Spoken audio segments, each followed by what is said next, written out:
Okay, so we're going to talk about things that can go wrong. So maybe you've come back and you find that someone's gone whoops and they've pulled your knitting out of its needles.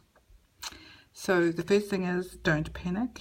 It's redeemable, and it's only knitting. So what we're going to do is just use our knitting needle and put them back on. Sometimes it can be easier to use a thinner knitting needle to do this and then just move them back onto your proper needles later.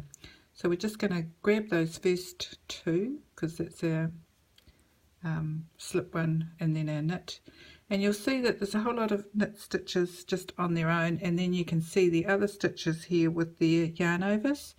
So what you do is you just go along and pick up the stitch in its yarn over, and then pick up the next stitch,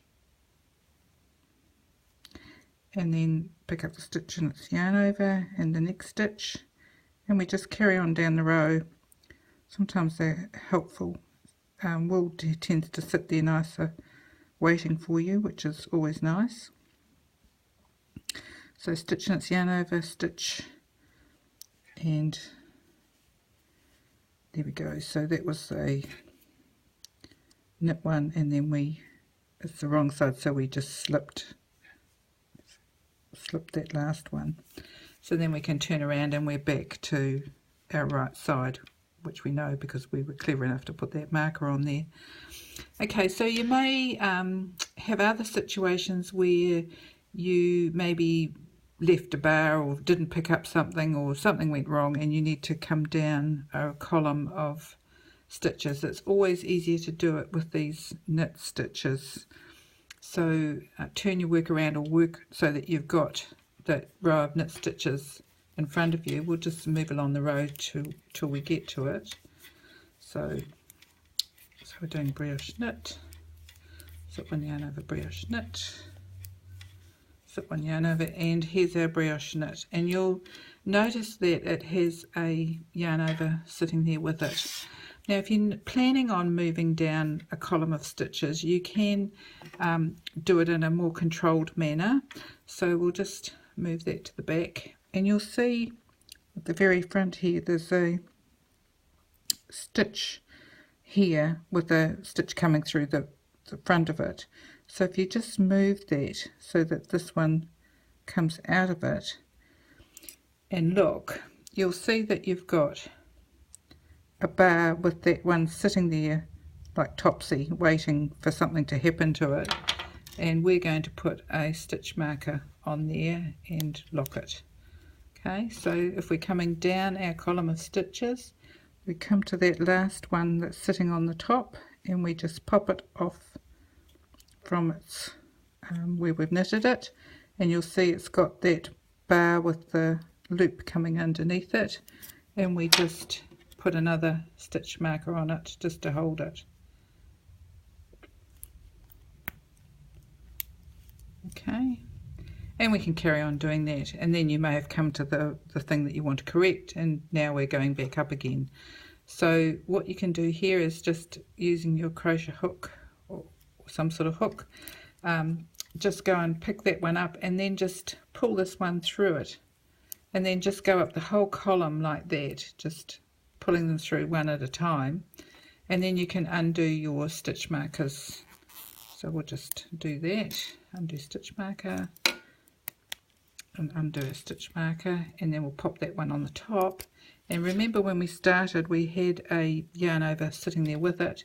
It's sitting here, and we just pop that on top too. So now we can just carry on knitting. Okay, sometimes however we don't get the choice of being all controlled and wonderful. We might come back and find that somehow I'm just going to encourage this to come down, and as you can see, it's going to take a bit of getting my stitches to drop, but I'm just going to drop them like that. And you can see, if you look at it carefully, you can see that there's these bars going across, and then there's these loosey bits of yarn that have come underneath them. They were the ones we were picking up when we were doing it in a controlled manner. So what we're going to do is we're going to use a method to come back up. Okay, so we're just going to put our crochet hook through that loop and then turn it down and have a look beneath, and you'll see there's that stitch, oops, then it's got its purl bump, and then it's got a bar and another bar. So we're going to go under that bar there and pick up that loose bit of yarn and bring it through both of those loops. Okay, then bring it from the front again so we don't twist our stitch. Have a look. We've got our, can you see that? There's the bar there, the purl bump rather, the bar, and the third or second bar. So it's 1, 2, 3, and then go and pick up that looser bit of thread and then take it through those 2 loops. Okay, and just make sure we haven't twisted our stitch. And again, it's purl bump bar, under that third bar pick up that loose bit through those 2 loops, and same again, bar, bar, well the purl bump, the bar, under that bar, and we're looking for that loose one, so it's up the top there hanging around. So we go and pick that up and through those 2 loops, and then we put it back on the needle. And remember, these knit stitches have a yarn over with them, so we take that one that's just hanging around and pop it over the top. Okay, and then we can just knit it, brioche knit it. So there, we're all back to square. So all is not lost if you drop a stitch. So have a play with those sorts of things and see how you get on. Be brave, it's only knitting.